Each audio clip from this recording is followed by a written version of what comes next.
আমার নাম রমেশ। একজন মহিলার শরীর নিয়ে খেলা করা আমার পক্ষে কঠিন কাজ ছিল না, কিন্তু ভাগ্যের কারণে আমি অনেক অন্যায় করেও অনেক সুবিধা পেয়েছি। আমার স্ত্রী খুব বুদ্ধিমতী ও সংস্কৃতিমনা ছিলেন এবং আমায় অনেক ভালোবাসতেন। তিনি ধনী পরিবারের হলেও আমি মধ্যবিত্ত পরিবারের সদস্য। আমি দেখতে বেশ স্মার্ট ছিলাম এবং ৩-৫ বছর বয়সে আমাকে আরও কম বয়সী দেখাত। নিজেকে অনেক সম্মান দিয়েছিলাম এবং ফিট থাকতাম। আমি একটি প্রাইভেট স্কুলের প্রিন্সিপাল ছিলাম, যেখানে ছেলেমেয়ে উভয়ের জন্য পড়াশোনার ব্যবস্থা ছিল। স্কুলটি হাই স্কুল পর্যন্ত পড়াত এবং আমাদের শহরের মেয়েরা অনেক দূরদূরান্ত থেকে আমাদের স্কুলে পড়তে আসত। কারণ এটি আগে আমার শ্বশুর বাড়ির ছিল এবং বেশ পুরনো ছিল। আমি ১৫ বছর বয়স থেকেই খুব রঙিন প্রকৃতির ছিলাম এবং ২-০ বছর বয়সে আমার বিয়ে হয়। সেই সময়েও আমি স্কুলের শিক্ষকদের সহ্য করতে পারিনি। একদিন এক সুন্দরী মহিলা এসে বললেন, স্যার, আমি গরিব। আমার ছেলেকে আপনার স্কুলে ভর্তি করে দিন। রমেশ বুদ্ধিমান মানুষ ছিলেন এবং তিনি একদিন এক মহিলার সঙ্গে দেখা করেন যিনি তার ছেলেকে শিক্ষিত করতে চেয়েছিলেন। মহিলাটি অনেক প্রত্যাশা নিয়ে তার কাছে এসেছিল। রমেশ তাকে প্রতিশ্রুতি দিলেন যে তার ছেলে বিনামূল্যে পড়াশোনা করতে পারবে, তবে বিনিময়ে তাকে রমেশের সঙ্গে এক রাত কাটাতে হবে। বাধ্য হয়ে মহিলাটি রাজি হয়েছিল।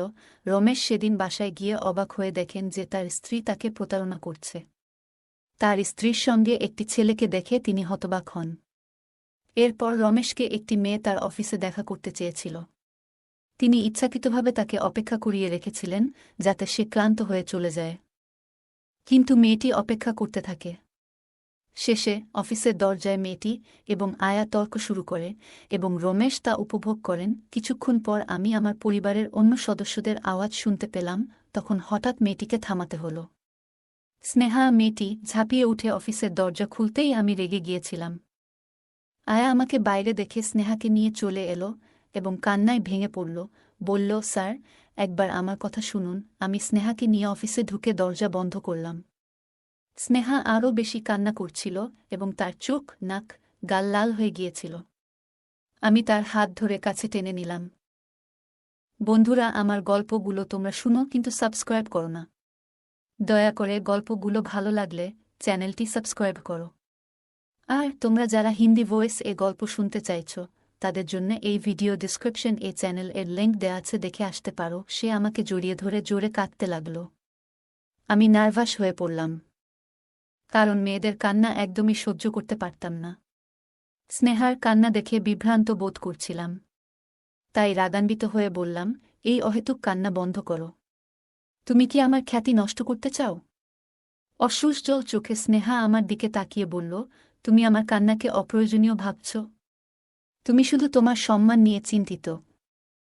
কিন্তু আমার সম্মান নিয়ে? তুমি আমাকে উপেক্ষা করছ, আমার মেসেজ আর কলের কোনো উত্তর দাওনি।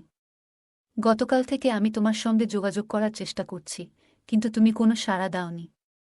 তুমি কি জানো, আমার বাবা মা যদি জানতে পারেন তাহলে কি হবে? তারা আমাকে বিয়ে করিয়ে দেবে। তুমি শুধু তোমার সম্মান নিয়ে চিন্তা করছ। কিন্তু আমার সম্মানের কোনো গুরুত্ব নেই? তোমার সম্মানের কথা ভেবে তুমি আমার কলের উত্তর দিতে পারতে। তোমার চিন্তা ছিল না যখন তুমি আমার সঙ্গে অন্যায় করেছিলে। এখন শুধু তোমার সুনাম নিয়ে চিন্তা করছ। আমি রেগে গিয়ে বললাম, তুমিও তো নিষ্পাপ নও। আমি যদি তোমাকে ব্যবহার করি, তুমিও কিছু পেয়েছ। তোমার কথা কেন আমার ভাবা উচিত? তুমি যা চেয়েছিলে তা হয়েছে, স্নেহা বলল। আমার স্কুল ফি নিয়ে বাবা মা খুবই চিন্তিত ছিলেন। তাদের পক্ষে ফি দেওয়া কঠিন ছিল, তাই আমি স্কুল ছাড়তে চাইনি। তুমি বলেছিলে আমাকে খুশি করলে সব ফি মওকুফ করবে এবং তাতে আমি রাজি ছিলাম। এখন তুমি বলছ সব দোষ আমার? তখন তুমি আমার প্রশংসা করেছিলে, বলেছিলে আমার মতো মেধাবী মেয়ে তোমার স্কুলে দরকার। তুমি বলেছিলে আমি যদি স্কুল ছেড়ে যাই তাহলে তোমার জন্য ক্ষতি হবে। তুমি আমাকে বিশেষ মর্যাদা দিয়েছিলে, আর আমি তোমার বিশ্বাসে মুগ্ধ হয়ে সব করেছি। তুমি বলেছিলে আমার পরিবারের সঙ্গেও কথা বলবে, তাদের রাজি করাবে, এমনকি তোমার ভালোবাসার কারণে তাদের ইচ্ছার বিরুদ্ধে বিয়েও করবে। আমি তোমাকে বিশ্বাস করেছিলাম। এখন তুমি বলছ সব দোষ আমার? তুমি কি বুঝতে পারছ আমি কত বড় সমস্যায় পড়েছি? আমি জানি আপনি আমাকে বিশ্বাস করেন না, তাই প্রমাণ আনতে হয়েছে। স্নেহা একটি রিপোর্ট সামনে ধরে দেখাল, যেখানে প্রমাণ ছিল সে গর্ভবতী।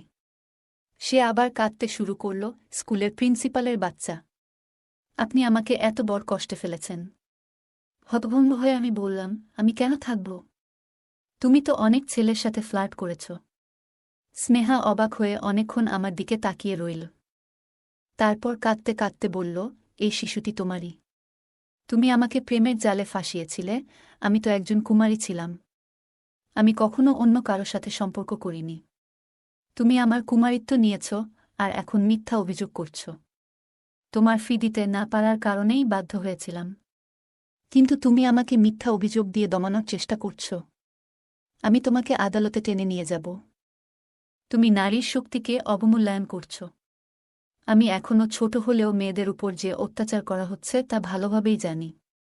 আমার চরিত্র নিয়ে প্রশ্ন উঠেছে, কিন্তু আমি এই কলঙ্ক মুছে ফেলব। সন্তানের জন্মের পর ডিএনএ টেস্ট করাব, তারপর আদালত ঠিক করবে কে তার বাবা। আমি অপমানিত হব, তবুও তোমার সম্মান নষ্ট করব। সবাইকে বলবো, তুমি কিভাবে মেয়েদের ইজ্জত নিয়ে খেলছ। কয়েকটা টাকায় আমাকে চুপ করানো যাবে না। তুমি মেয়েদের সাথে যা করছ তা আমি সবাইকে জানাবো। তোমার মতো চালাক মেয়েকে আমি কল্পনাও করিনি। আমার সব কিছু বাজি রেখে লড়তে হবে। আমার পরিবার, বিশেষ করে স্ত্রী ও কন্যাদের জন্য চিন্তা হচ্ছে। আমি জানি আমার স্ত্রী এসব শুনলে আমার উপর ভীষণ রেগে যাবে। স্নেহা আমাকে খোলাখুলি চ্যালেঞ্জ করছিল। আমি জানতাম সে অন্য মেয়েদের মতো ভয় পায় না। তাই তার সাথে সম্পর্ক শেষ করে তাকে স্কুল থেকে বের করে দিয়েছিলাম।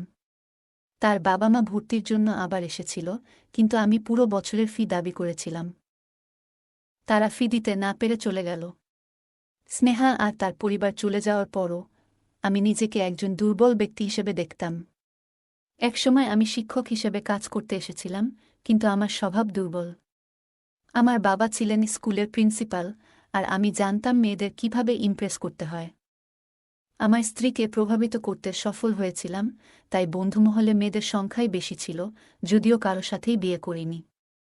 স্কুলে ভাবনাকে বিয়ে করার সিদ্ধান্ত নিয়েছিলাম, কারণ সে প্রিন্সিপালের একমাত্র মেয়ে এবং তার বাবার মৃত্যুর পর স্কুলের মালিক হবে। সে কুমারী ছিল, আর তার বাবা তার জন্য ভালো ছেলে খুঁজছিলেন। প্রিন্সিপাল চলে যাওয়ার পর ভাবনা প্রিন্সিপাল হল এবং আমাকে বিয়ে করতে চাইল। আমি দ্রুতই তার প্রেমের ফাঁদে ফেলে বিয়ে করি এবং ধীরে ধীরে স্কুলের মালিকানা দখল করি। সে পুরোপুরি স্কুল থেকে বিচ্ছিন্ন ছিল না, মাঝে মাঝে ভিজিট করত, তাই আমি চেষ্টা করেছি যাতে সে আমার স্কুলের শিক্ষিকাদের ব্যাপারে কিছু না জানে। প্রতিদিন প্রেমের খেলা চলছিল। তারপর ধীরে ধীরে আমি অল্পবয়সী মেয়েদের প্রেমে পড়তে লাগলাম। শিক্ষকদের চরিত্র ঢিলেঢালা মনে করতাম, ইচ্ছেমতো সবকিছু করতে পারতাম। অফিসের পাশাপাশি আমার ব্যভিচারের জন্য একটি ঘর ছিল, যেখানে আমি আরাম করতাম। আমি যখনই শুতে যেতাম, পাশে কোনো না কোনো শিক্ষক বা ছাত্র উপস্থিত থাকত। কেউ কেউ আমার অশ্লীলতায় যোগ দিত, কিছু শিক্ষককে কথার জালে ফাঁসাতাম। কিছু নিষ্পাপ মেয়ে বাধ্য হয়ে আমার ঘরের সৌন্দর্য বাড়াত, কিছু প্রতারিত হতো, ভেবে যে আমি বিয়ে করব। প্রতিশ্রুতির কারণে তারা আমার ইচ্ছানুযায়ী সবকিছু করত, যা হয়তো কখনো ভাবেনি। একজন মেয়েটি স্নেহা প্রথমে আমাকে চ্যালেঞ্জ মনে করত। 6 বছর বয়সী, খুব সুন্দর, জানি না কেন সে আমার কাছে আকৃষ্ট ছিল। তার সিরিয়াস ছিল। মাঝে মাঝে স্কুল ছুটির পরে কিছু মেয়ের অতিরিক্ত ক্লাস হতো। স্নেহা স্কুলের শিক্ষকদের প্রিয় ছিল কারণ সে খুব মেধাবী ছিল। আমি তাকে স্মার্ট মনে করতাম। একদিন সে ফি মওকুফের জন্য আমার কাছে এলে আমি তাকে আমার চিন্তায় নিয়ে যাই। পরের বার তার প্রশংসা করে তাকে আমার প্রেমে ফেলি। আমি তাকে মিথ্যা প্রতিশ্রুতি দিয়ে বলেছিলাম যে আমি তাকে পছন্দ করি, তারপর ছোট ছোট কাজের জন্য বলতাম। স্নেহা আমাকে অফিসে ডাকত। আমি তার বিশ্বাস অর্জনের জন্য ক্লাস টিচারকে বলেছিলাম তার মার্কস অনেক বেড়েছে। সে বারবার আমার অফিসে আসত এবং মনিটর হওয়ার কারণে আমাদের ওপর কারো সন্দেহ হতো না। আমি তাকে সাবলীল কথাবার্তায় মুগ্ধ করতাম, যাতে সে কাউকে কিছু না বলে। সে এতটাই বিষণ্ণ ছিল যে চাইলেও আমার কথা বলতে পারত না। কিছুদিন পর সে আমার হৃদয় ছেড়ে চলে যায়, যদিও এর আগে আমার সাথে এমন হয়নি। মেয়েরা ইচ্ছায় বা অনিচ্ছায় এলে আমি এত সহজে আমার হৃদয় থেকে বের হব না। রমেশ প্রায়ই মেয়েদের তার রুমে ডেকে এনে তাদের সাথে তার লালসা মেটাত এবং মুখ বন্ধ রাখার জন্য টাকা দিত। এতে মেয়েরা খুশি মনে আসত। কিন্তু স্নেহা ছিল আলাদা। সে স্পষ্ট করে বলেছিল যে আমাকে বিয়ে করবে। যদিও আমি বিয়ের চিন্তা থেকে পালাতাম, আমার স্ত্রী ভাবনা ছিল সোনার পাখি, যিনি আমাকে স্কুলের অধ্যক্ষ বানিয়েছিলেন। ভাবনাকে ডিভোর্স দিলে আমি স্বাধীন জীবনযাপন করতে পারতাম, কিন্তু আমার যমজ কন্যার জন্মের পর আমি তাকে মেয়েদের দেখাশোনার জন্য রেখে দিয়েছিলাম এবং স্কুলের সব ব্যবস্থাপনা দেখতাম।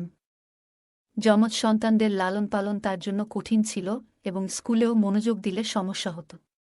কিন্তু স্নেহার ব্যাপারটা আমার জন্য সমস্যা হয়ে দাঁড়িয়েছিল।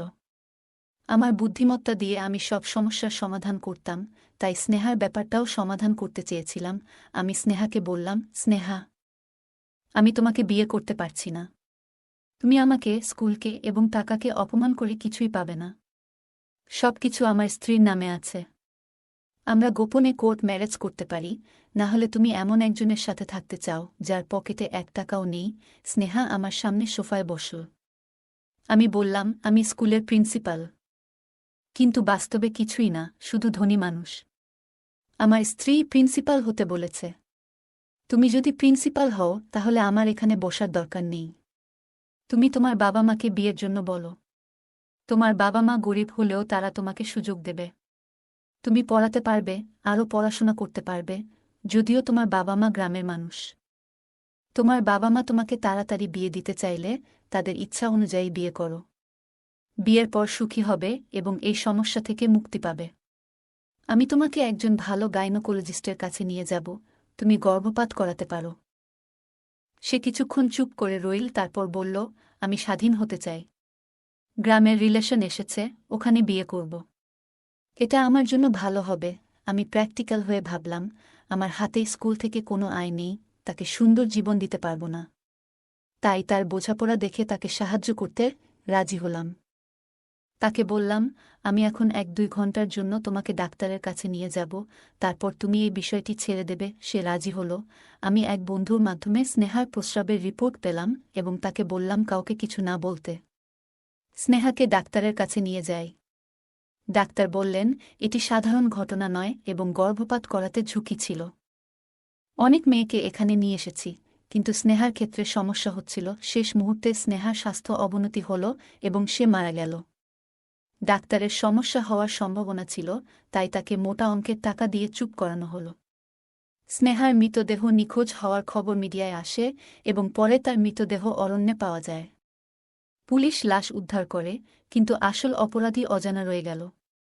স্নেহার পরিবারের কান্নাকাটি থামল এবং আমি স্বস্তির নিঃশ্বাস ফেললাম। এরপর আমি আবার আমার পুরনো পথে ফিরে এলাম। এই সময় একটি মহিলাকে পেলাম যার টাকার লোভ ছিল না। সে আমাকে বিনামূল্যে শরীর দিয়েছে এবং বিয়ে করতে চায়নি। তার ছেলে আমার স্কুলে বিনা পয়সায় পড়তে চেয়েছিল। সে খুব সুন্দর ছিল এবং তার স্বামী মারা গিয়েছিল। সে একা ছেলেকে নিয়ে ভাড়া বাড়িতে থাকত। আমি তাকে সহজ শিকার মনে করলাম, কারণ সে কুমারী ছিল না এবং টাকা নিয়ে কোনো সমস্যা ছিল না। তার ছেলেকে স্কুলে ভর্তি করানোর পর সে অনেক অসহায় হয়ে পড়েছিল। আমি তাকে আমার স্পেশাল রুমে আসতে বললাম। সে কাঁদতে লাগল। আমি বললাম, তুমি রাজি হলে কান্নার কি আছে? যদি না পারো, এখান থেকে চলে যাও এবং তোমার ছেলেকেও নিয়ে যাও। সে তার ছেলের লেখাপড়া বন্ধ হতে পারে ভেবে আমার সাথে রুমে আসতে রাজি হল। সে আমার সাথে থাকাকালীন অশ্রু থামছিল না। আমি তাকে জানিয়েছিলাম যে ভিডিওটি মুছে ফেলা হবে, তবে তাকে আসতে হবে যখনই ডাকব। সে রাজি হল, কারণ সে তার ছেলেকে স্কুলে রাখতে চেয়েছিল। একদিন বাড়ি ফিরে দেখি আমার মেয়ে কান্নাকাটি করছে। স্ত্রী তাকে মেরে ফেলার হুমকি দিচ্ছিল। আমি তাকে থামিয়ে জিজ্ঞেস করলাম, কেন? স্ত্রী বলল, তোমার মেয়েরা কার সন্তানের মা হতে চলেছে জানো? শুনে আমি হতবাক। বড় মেয়ে বলল, আপনার এই মেয়েটিও কি একই পথে যাচ্ছে? আমি ছোট মেয়ের দিকে তাকালাম। যে মাত্র 5 বছরের ছোট মেয়ে বলল, আমি এমন হব না। স্ত্রীর কান ধরে চিৎকার করতে লাগল। তখন আমার চোখে ভেসে উঠল, আমি কত মেয়ের জীবন নষ্ট করেছি। আমার বড় মেয়ে তার বয়ফ্রেন্ডের সন্তানের মা হয়েছে, আর সেই বয়ফ্রেন্ড আমার ছোট মেয়েকে প্রেগনেন্ট বানিয়েছে। আমার মেয়েদেরও একই পরিণতি হয়েছে। আমি আমার ভুল বুঝতে পারলাম এবং ঈশ্বরের কাছে ক্ষমা চাইলাম। আমার মেয়েদের জন্য প্রার্থনা করলাম। আমার পরিবার ধ্বংস হয়ে গেছে। আশা করি আমাদের গল্পটি থেকে শিক্ষা গ্রহণ করবেন। গল্পটা কেমন লাগলো জানাতে ভুলবে না। আরও মজার রোমান্টিক গল্প শুনতে চাইলে ভিডিওটি লাইক, শেয়ার এবং চ্যানেলটি সাবস্ক্রাইব করতে ভুলবে না। ধন্যবাদ।